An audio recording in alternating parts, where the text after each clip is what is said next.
28 ans ont passé depuis la chute.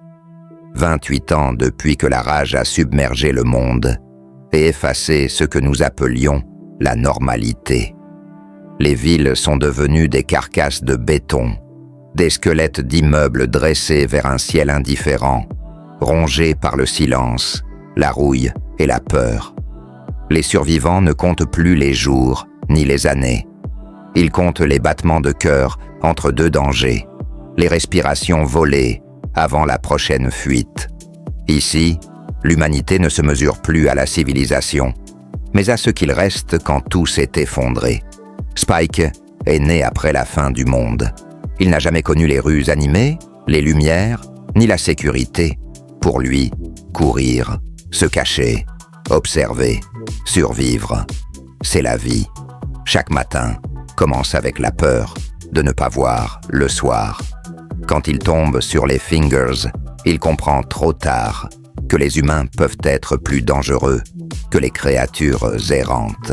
Il sourit quand il parle, il printe avant d'agir, et il tue sans hésitation, convaincu d'avoir raison.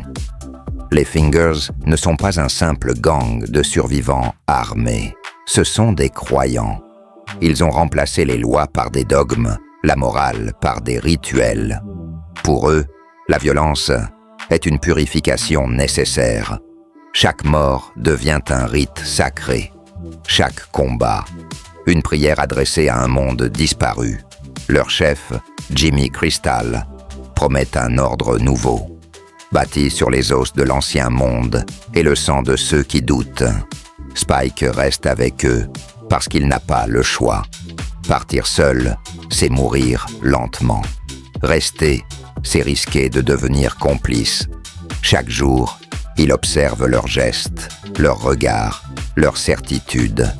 Et chaque nuit, il se demande combien de temps il lui faudra avant de leur ressembler, ou avant de disparaître à son tour. Loin de là, un homme bâtit autre chose.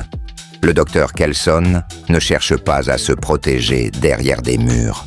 Il ne construit pas une forteresse, il construit un mémorial, un temple fait d'ossements, dressé pour se souvenir, pour honorer les morts, leur donner une place, un sens, et surtout, pour rappeler aux vivants qu'ils furent humains, avant la peur, avant la rage. Là où d'autres ont choisi la superstition et la force brute, Kelson a choisi la science. Il observe, il note, il expérimente avec les moyens du bord. Il refuse de croire que tout est perdu. Même chez ceux qui ont changé, même chez ceux que le monde a condamnés, il cherche des fragments d'humanité, des signes que tout n'a pas disparu. Samson était autrefois un homme. Il avait une vie, un nom, des souvenirs. Aujourd'hui, il est différent.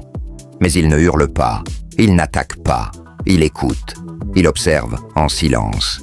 Sous cette apparence troublante, se cache peut-être une vérité que personne n'ose affronter, une aberration, ou un miracle que le monde n'est pas prêt à accepter. Quand les Fingers découvrent le Bone Temple, ils y voient un signe divin, une preuve que leur foi est juste. Kelson, lui, n'y voit qu'une menace imminente. Deux visions du monde se rencontrent enfin, deux manières de survivre, et aucune ne reculera sans laisser des morts derrière elle. Forcé de mentir pour rester en vie, Kelson devient ce que les Fingers veulent voir, un prophète, un messager. Mais chaque mot prononcé nourrit un fanatisme qu'il méprise. Chaque silence devient une trahison de ses propres convictions. La violence n'attend qu'un prétexte, un regard mal interprété, un doute exprimé trop tard, une balle tirée trop tôt, et l'enfer se libère sans prévenir, balayant les discours et les croyances. Spike choisit enfin. Il refuse de devenir comme eux. Il court, encore une fois. Mais cette fois, il ne fuit pas seulement la mort. Il court vers une possibilité, aussi fragile soit-elle. Le Bone Temple brûle. Les os tombent. Les croyances s'effondrent dans les flammes.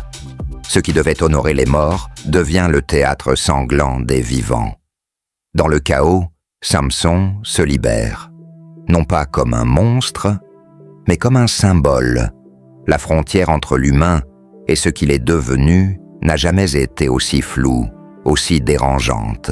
Quand le silence revient enfin, il ne reste que des ruines fumantes, mais aussi des choix à faire, des survivants marqués, et peut-être une seconde chance.